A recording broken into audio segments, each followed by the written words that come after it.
Hello and welcome to another insightful interview brought to you from Jerusalem. I'm Anthony Abma, founder and CEO of Return, O Israel, Christians in Support of Jewish Sovereignty. And I'm pleased to bring you an interview with Uri Banks, the CEO of the Shalom Jerusalem Foundation. This is a foundation started by the former NK, Yehuda Glick, who also was almost assassinated by an Arab terrorist. And we're going to bring you the things that they have to tell us about how sovereignty is gaining in momentum, and especially on the Temple Mount. Join us for this incredible interview. My name is Uri Banks. I'm the CEO of the Shalom Jerusalem Foundation, which is headed by former member of Knesset Yehuda Glick. I was fortunate enough to connect up with Yehuda 3 years ago when he became a member of Knesset from the Likud party.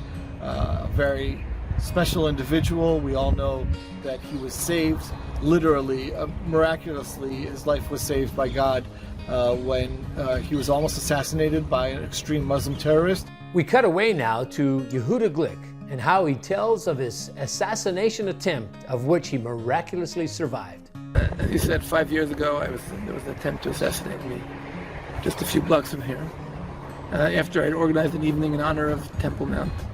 And when I was talking about Jerusalem as a center for all peoples, when I was talking about God as not being inclusive, and not being exclusive, but being inclusive, some people don't like that. And but when you know that you're talking truth, when you know that you have a message to the world, so sometimes you pay a price. It was a painful price. Till this very day, I suffer from pain and side effects and scars, but I understood that I can't give in to terror.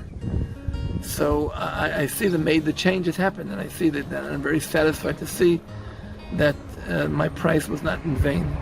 The price I paid, which was very painful for me and for my family, was not in vain, because if you're persistent, if you're to the point and you're again and again determined to do the right thing peacefully, legally, legitimately, I think that eventually you will see blessing, because God has always accompanied me from day one, and I'm here for His sake.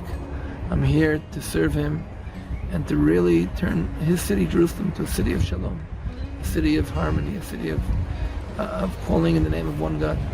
We return now to Uri as he explains some of the foundation and the pioneers of the sovereignty movement in Israel and how it got its start. These messages of sovereignty in Jerusalem and in Judea and Samaria are something that were unique. It's something that I worked for with my previous mentor, Rabbi Benny Alon. May he rest in peace.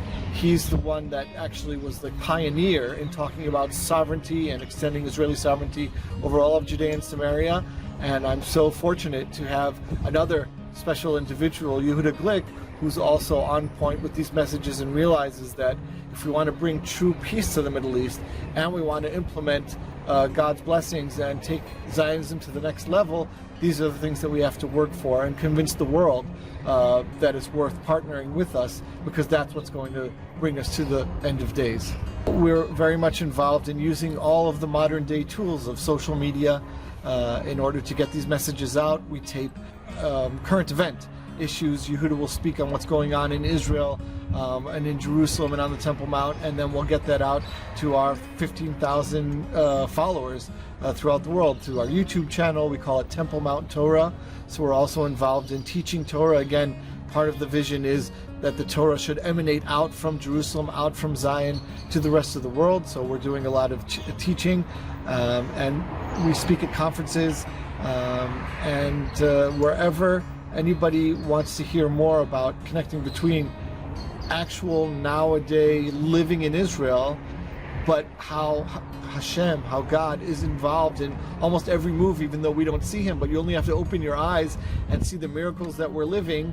So the Shalom Jerusalem Foundation and Yehuda Glick is your person to explain that connectivity.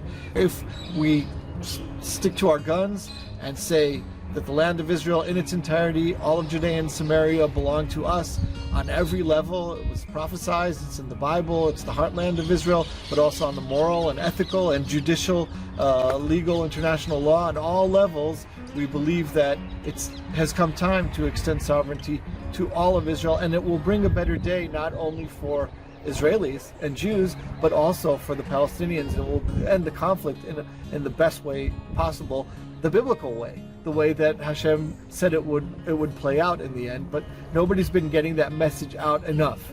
And nowadays we have a couple of good spokespersons, and I really want to commend my friends and colleagues from the Sovereignty organization, Judith Katzover and Nadia Matar, are doing phenomenal work. Pastor Anthony Abma, Sam Solomon, who's on the board with me of Sovereignty. And I can tell you, I was there 15 years ago with Rabbi Benny Alon, Zichrono Livracha, may rest in peace. When we were touting these issues and these messages 15 years ago, we were ostracized not only by the left wing, who said that you're delusional, that's never going to happen. Unfortunately, even the right wing, even the Likud, even the NRP, the Mafdal party, 15 years ago were saying these messages of sovereignty, that's never going to happen. And I'm so honored and so thankful to Hashem and to God that we are able to walk around with our sovereignty bracelets. Okay, you see my sovereignty bracelet here, and I have a t-shirt that I run around with, thanks to Nadia and Yehudit and Sam, and we weren't able to do these things. Now it's become the mainstream opinion in the right wing in Israel, including the Likud, unfortunately up until our Prime Minister. Prime Minister Netanyahu has not yet gotten on this bandwagon, and we hope that he stays in power, but that he gets on this bandwagon and realizes that the only way is to stop talking about the two-state that never was going to really help. And now that we have 500,000 settlers like myself living in Judea and Samaria, it's not realistic anymore.